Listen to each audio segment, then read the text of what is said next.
Les autorités ukrainiennes tentent d'atténuer les craintes de la population concernant l'utilisation par la Russie de drones iraniens en affirmant avoir réussi à abattre de plus en plus de drones.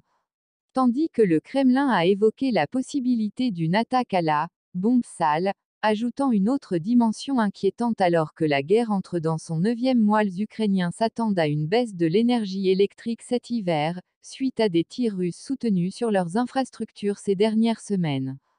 Les habitants de la ville de Mykolaïv, dans le sud de l'Ukraine, ont fait la queue pour obtenir de l'eau et des produits de première nécessité lundi, alors que les forces ukrainiennes avançaient vers la ville voisine de Kherson, occupée par les Russes.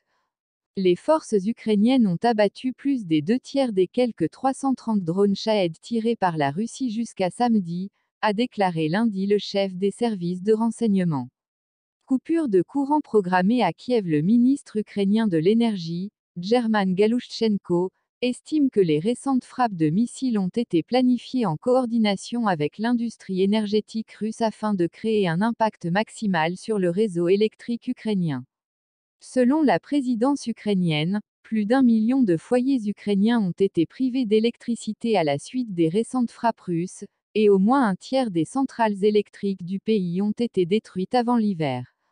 German Galushchenko décrit la vague d'attaques comme un plan d'action pour la destruction du système énergétique ukrainien, qui a été apporté aux militaires pour être mis en œuvre.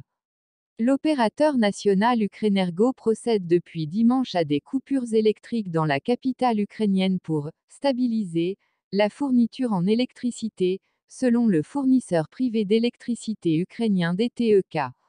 Ces coupures programmées quelques jours à l'avance, durent environ 4 heures et alternent par quartier de Kyiv.